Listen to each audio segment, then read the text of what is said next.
I'm Stuart Thompson, editor of Digital TV Europe. I'm here with Sebastian Braun, who's the head of the Streamkeeper business at Verimatrix. Sebastian, we hear a lot about how streaming has given a great impetus to piracy. DRM, does it still work? Yeah, I mean, absolutely. You know, DRM has a very, very crucial part in the overall ecosystem for protecting content. And you know, as you can imagine, with technology ever so evolving, there are plenty of new ways to attack an application or a content provider service. And you need today a lot more than just DRM. But you know, the traditional DRM obviously works to protect the content and keeps it together. So you're not saying that DRM is worthless. I mean, help me understand how DRM can be both essential, but at the same time, perhaps outdated. Yeah, that's a great question. So, you know, think of it, to make an analogy, think of it like DRM is the lock on a door, right? And you can have a great lock, but you could also break into somebody's house by unhinging the door, right? That the lock doesn't necessarily provide any security around. And that is where a lot of our focus goes today, is to protect more than just the door via a lock, but also understand, for example, by way of implementing security telemetry on applications, on devices, to understand when somebody, a hacker in particular, is trying to attack an application, or is trying to attack, in this case, the door by the hinges. So we could actually go see something is going on. There is an attack happening. This is not an attack on the lock. This is an attack on the hinges. And once the door is gone, pirates are coming into the house, or hackers are coming into the house.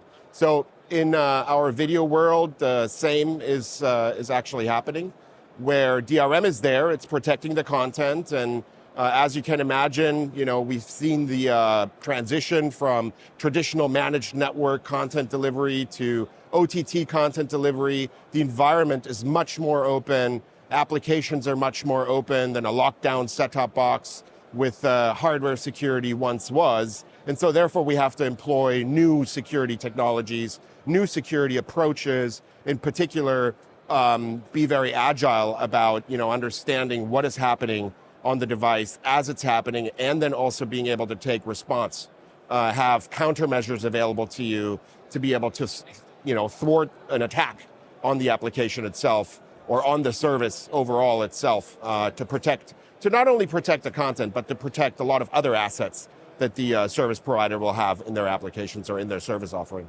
Right. So when the pirates circumvent DRM, when they get into the house, what do they do? What are they up to? What are they after?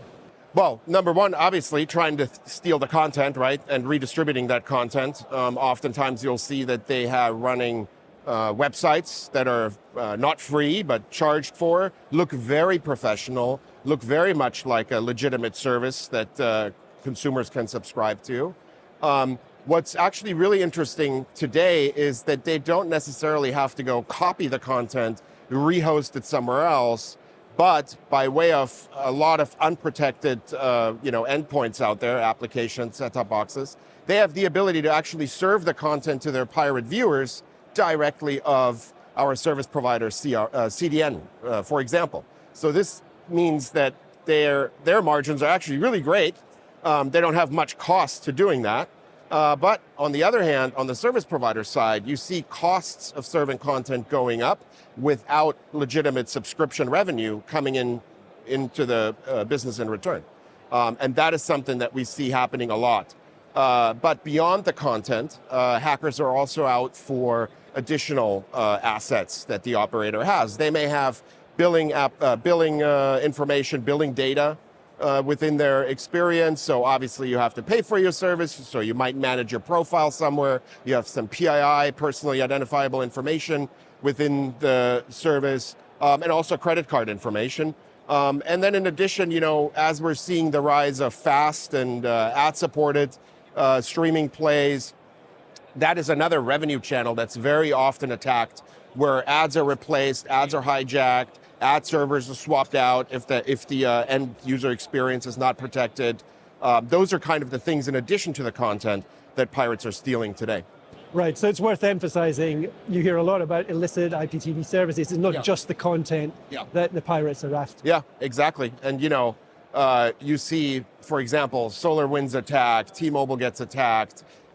Those types of attacks specifically go after the user data and the user information and the billing information because they have obviously a lot of value on the dark web, for example, for resell.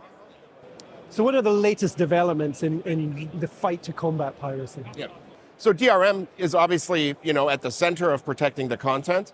What we have done is we've chosen to take a layered approach around that. So we're not only protecting the content, we're also protecting the way DRM is integrated within an application or within a set-top box to make it really, really hard, for example, to steal keys.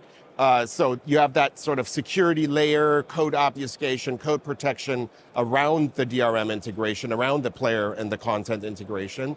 And then you go from there and add security telemetry to it. So in real time, we can monitor and receive events from any individual endpoint that shows us just like the analogy that we talked about with the door in the house, is somebody trying to go actually run the app on an emulator, to gain access to the app in a more holistic way, to go gain access via the app to the actual head-end technology that the service provider is running. So you really have to think about it as a layered approach around the entire experience, protect that, and then make available countermeasures. So you want to be able to do something about it. For example, you may want to be able to terminate the actual application instance if you're seeing, if you have evidence that there is some hacking going on. There's a tremendous amount to do. There's a tremendous amount to do, for sure, for sure. Right. Sebastian, thanks very much. Great. Thank you, Stuart, and have a great show.